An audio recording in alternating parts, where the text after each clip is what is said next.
Demi mewujudkan transformasi kemajuan mutu pendidikan di Provinsi Nusa Tenggara Timur, serta penyelarasan program prioritas Kemendikbudristek tahun 2024, melalui Balai Penjamin Mutu Pendidikan atau BPMP NTT sebagai unit pelaksana teknis melakukan sinkronisasi program bersama mitra seperti Dinas Pendidikan Kabupaten Kota se-NTT pada Selasa 6 Februari hingga Rabu 7 Februari 2024.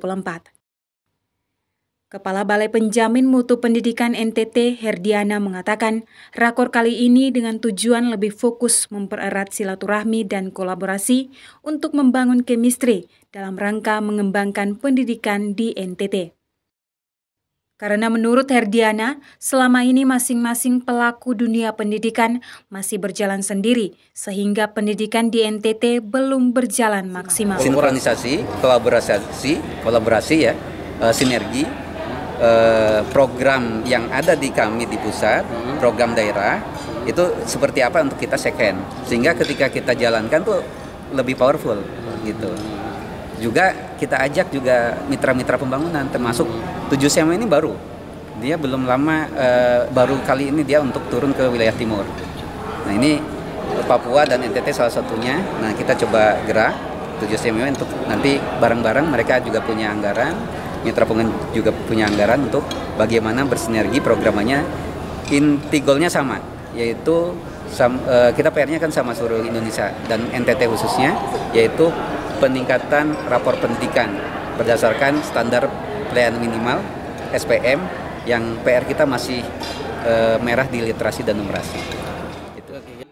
Sementara Kepala Dinas Pendidikan dan Kebudayaan NTT, Linus Lusi, menegaskan harus ada kolaborasi dari tingkat pusat hingga daerah, sehingga sinkronisasi program dari pusat ke daerah dapat terwujud demi peningkatan kemajuan pendidikan di Provinsi NTT yang lebih baik. Oleh hanya lip service.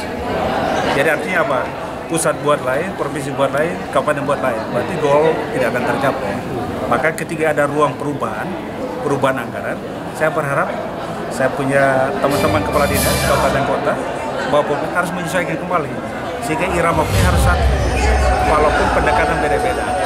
Ini yang kita harapkan.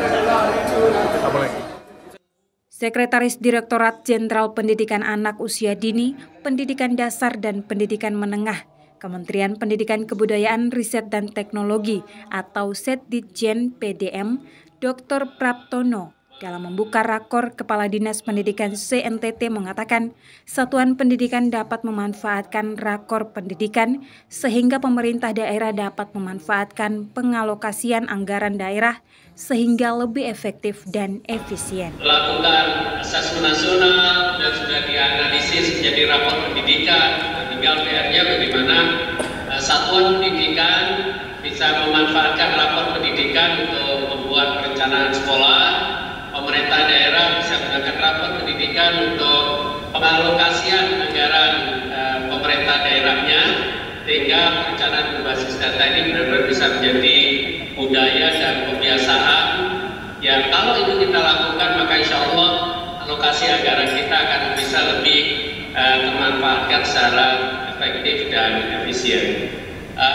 Masih banyak program yang lain yang ini juga harus kita lakukan di daerah, seperti bagaimana kita meningkatkan literasi dan numerasi anak didik kita, kemudian program transisi PAUD ke SD yang menyenangkan, di mana baca tulis hitung itu menjadi kompetensi yang tuntutannya itu diajarkan ketika anak-anak itu berada di SD, bukan ketika anak-anak berada di jenjang pendidikan PAUD-nya. Badulaba AFB TV melaporkan.